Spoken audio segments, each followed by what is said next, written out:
Traviata Productions. Truly independent.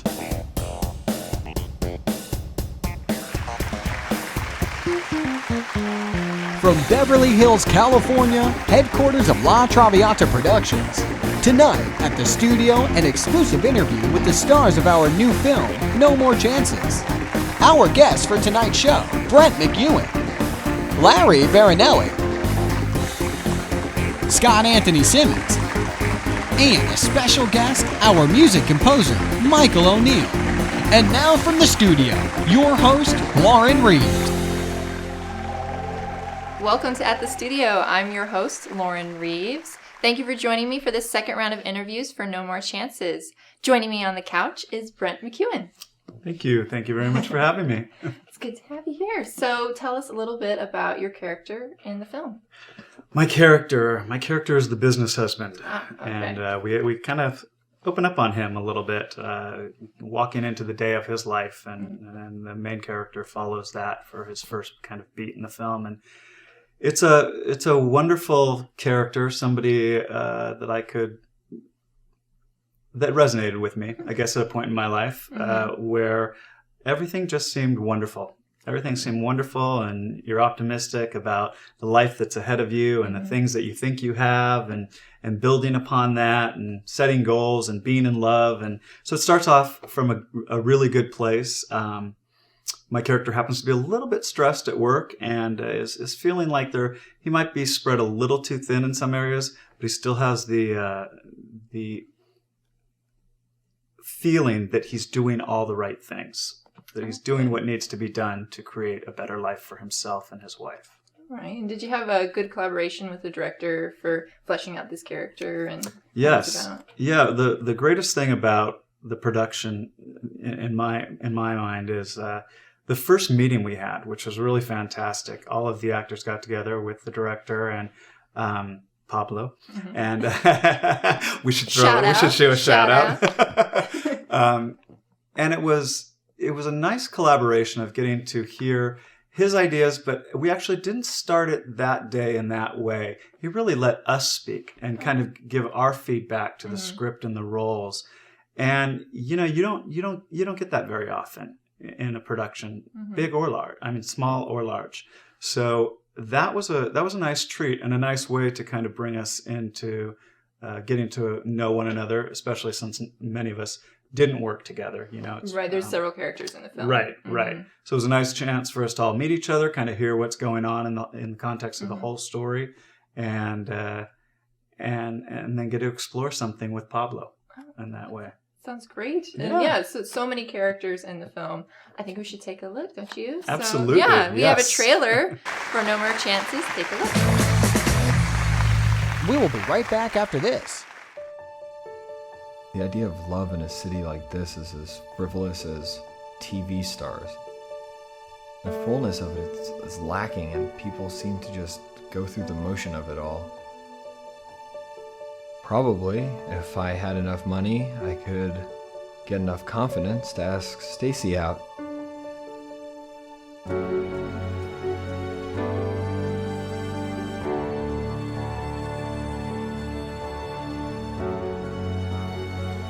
When did we choose to live this way? When was it that we became such busy working bees living without a meaningful purpose? You gotta fight. You gotta fight this world, okay? Come on. Come on, you gotta get up. Money is money, wherever it comes from. Apparently there's some sort of rivalry between them when they were gang members or something. Shut the fuck up! Okay.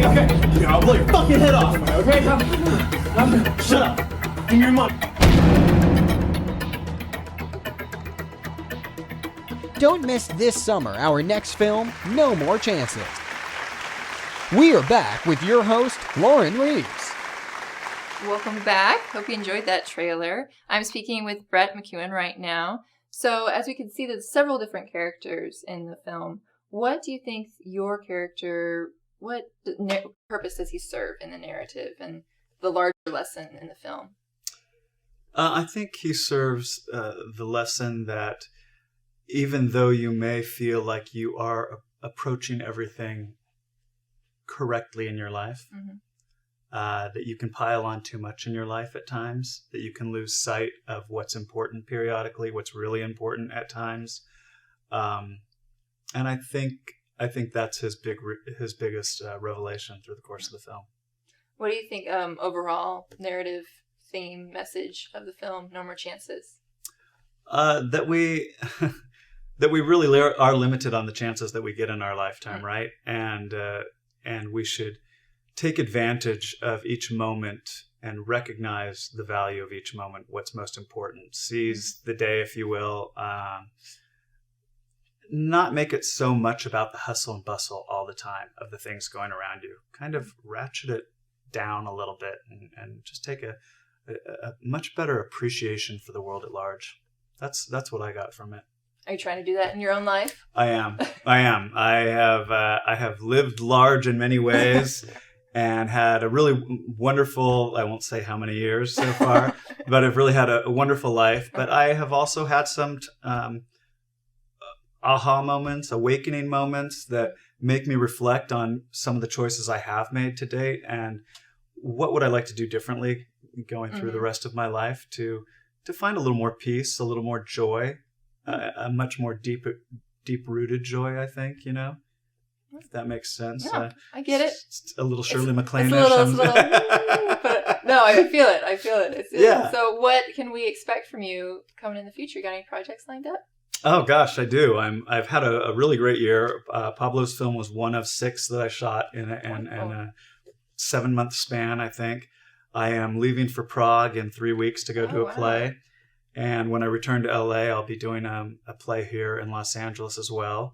And then I hope there's a ton more film and television roles coming my way in this next year. So lots of chances. Yes, many chances for this guy right here. Thank you so much for joining me on the couch today. It was great talking with you. Looking forward to the film. I'm going to have in a little while Larry Varanelli, who's also in No More Chances. Stay tuned. Wherever you are, dare to dream. Feel the romance. Feel the passion. Fear and danger. Jenny, no! Jenny! Wake up to a new reality.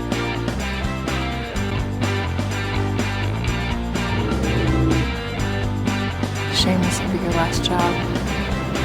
This is our passion. These are our films. La Traviata Productions, short films.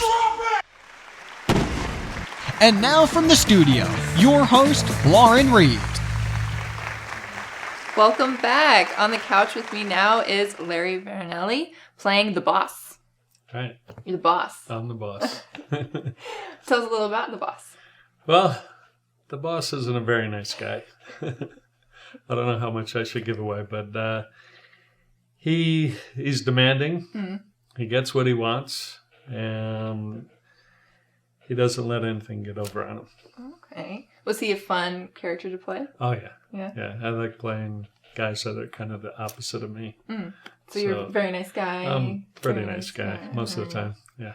So not a boss that you would necessarily want, this guy. I don't think any of the people like me. No. Yeah. No, like he didn't have like one good quality, your boss? He liked money. He likes money. That's a good quality to have. That's right. a good quality to have. Yeah. Did you enjoy being on the film? Oh, yeah. It was fun. Everybody was great. It was a nice film to work on. And who are you mostly working with? I was with the whole cast in one session. Uh-huh. And then the thugs came in, and I was with that crew. All right. So on the wrong end of the crew. Right. They didn't bring the boss in and the thug. No. I wasn't one of them. Oh, okay. All right. Sequel. Right. Okay. All right. Well, you want to hang around? We were able to talk with one of your co-stars earlier this week. Sure. So, okay. So please take a look for Scott Simmons. Which role do you play in the movie, and what can you tell us about the life of your character in the movie? I play the role of Mr. Strepp, and creating a backstory for him, I decided his first name was Lucas. So his name is Lucas Strepp, and He is a man who's gone through a great tragedy. He's lost his wife of 20 years, and he ends up on the street. And can't tell you a lot more about his character because I would be revealing too much about the film, but he bounces back from this tragedy. He bounces back in a major way. What are the lessons and values that you think people will learn from the story of No More Chances? Well, there's a lot of lessons and values in the film.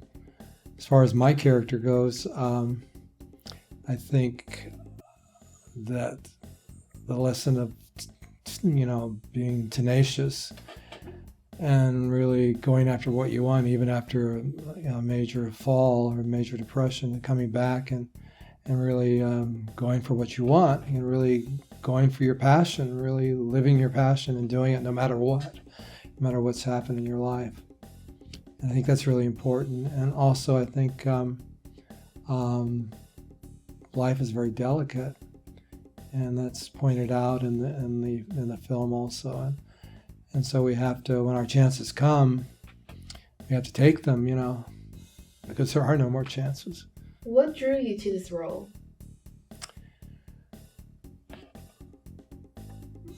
The sensitivity of the man, and the variation. I mean, he experiences a lot, and there's 2 scenes in the film. He has major breakthrough and major changes. So I just love the way it's written. Is there any upcoming project that you want to tell us about? Yeah. There is another film that's it's coming out that I did. It's coming out in November, I believe. And it's totally different. It's a comedy called The Sex Addict. And I play a doctor in it. He's a very comedic and crazy and wacky doctor. So it's really something different. It's a film I did for the same producer, writer a couple of years ago. So he wrote this role for me. So it's really fun to do. It's a really fun cameo. Welcome back. It's good to hear from Scott. Seems like a nice guy. Mm-hmm. So we're talking about your character, the boss. Right. Not the greatest boss. You did say you think one of his better qualities is he likes to make money. Yes, he likes to make money. And any other good qualities you could have? Well, I think he was fair. He treated everyone the same. Okay. Bad. He treated everyone badly. Right. That's like, yeah, he's not blunt. He treats everyone equal. Right. Did you ever have a bad boss? Were you able to pull from a bad boss experience? Yeah, I did have a couple of bad bosses. A couple. Oh. Yeah. So a lot to draw from. So it's good to, you learn from other people and watching other people, what they do. So what you don't want to be, really. How was it working with all the rest of the cast? Nice. They're great. Nice people. Cast and crew was awesome. Had fun. Nice. Yeah. What did you, being in the film and everything and what the script and the whole process, what would you say is the main lesson you can take away from No More Chances? Sometimes you only have one chance and you should make the best of it. So. Do you live by that or? I think I get more than one chance. You get more than one chance? Yeah. That's good. Yes, That's good. I know. That's good. But I try and make the best of each one. Of each one that you have. Well, thank you so much for coming and speaking with me today. It was nice talking with you. Before you go, though, what can I see you in that's coming up? Let's see. I just opened a film in Oakland. Ooh. It was called Lockhart. Okay. Where I play a golf pro, and then I'm also in that animation portion of it. I play the king. Oh, so nice. That was fun doing 2 different things in one movie. Then I'm in a web series called Kate and Claire's Ridicumentary. So kind of ridiculous. Okay. Yeah. I was the studio lot security guard. Okay, so we got king, security guard, boss. I see a casting type for you, sir. I'm covering the fields. Well, that's great. We actually earlier this week we were able to talk with Michael O'Neill, who is the musical talent behind No More Chances. Take a look. What is the process like as far as putting together a music piece? Going about putting music together for a film project or the like, the very first thing that I like to do is have a meeting with the director, whether you call it a spotting session or just a meeting. It's of paramount importance because to hear the story, to hear what the story is about, and to understand what the director's ideas are as far as how he wants the music to serve the piece is just completely kind of like a starting point. I don't think I'd even want to start without knowing those things.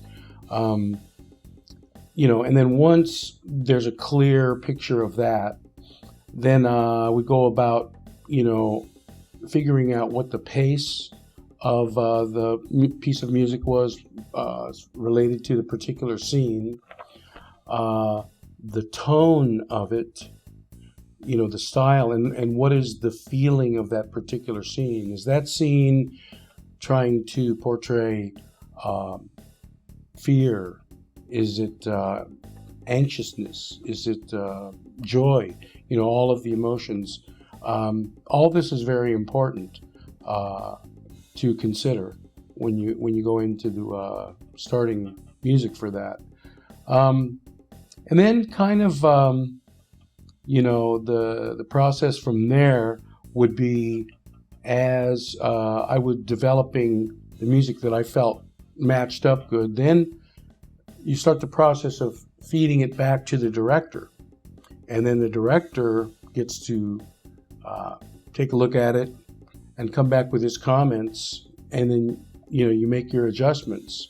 Hopefully in this process you find a kind of a theme that starts to appear, which can be sort of like, can give the film a sonic identity.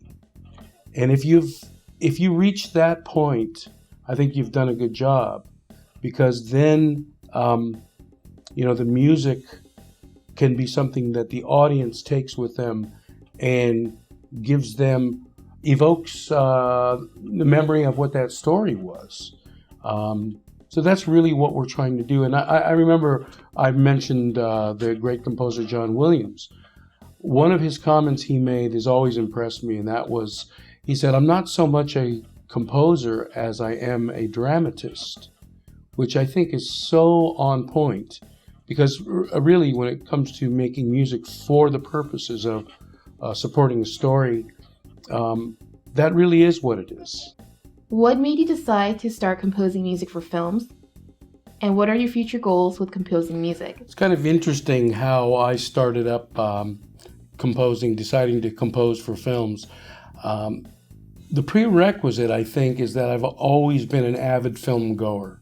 I've always enjoyed the whole theater experience, having the popcorn and the drink there in the theater, anticipating the start of the movie and the big screen, and just kind of the escape from, things, just going into that world. I've always enjoyed that. My background has been for like over 3 decades, was as a guitarist for hire in the studio and on tour with backing up a lot of artists. And I gained a lot of valuable experience that way. Some of the key things would have been, the gentleman I worked with for the longest is George Benson, who's iconic jazz musician. And I've seen the world, performed all over the world, seen how different cultures respond to our music and whatnot. And what I've taken away from his experience is the ability to pull an idea just out of thin air, right on the spot, on the moment, and a fearlessness to just go for it. So kind of helps in being decisive and being in the creative process. And then as far as like song compositions, I had a chance to work for a couple of years in Stevie Wonder's band. And he's just, I think he's a modern day Gershwin as a songwriter. So those things gave me a lot of experience, unique experience going in. What happened was in recent years, I started to pay more attention to the music in films. So I started to it started to penetrate my consciousness more, and I came to realize like how much depth there was to it. And I started to think that I might like to try my hand at it. My first foot in the door was with an established television composer who hired me to write cues for some TV shows. And then beyond that, I started to work for a couple others. And that led to me having music on like over 24 television shows right now. And good training, good learning how music works with a storyline and with dialogue. Thank you so much for speaking with me today. It was really a pleasure talking with you. Thank you. It was All right. nice. Hope to get you to come back. I will. Yeah? Yes. Promise? Mm-hmm. Okay. No problem. Thanks everybody for watching. This is Lauren Reeves hosting At the Studios. Until next time.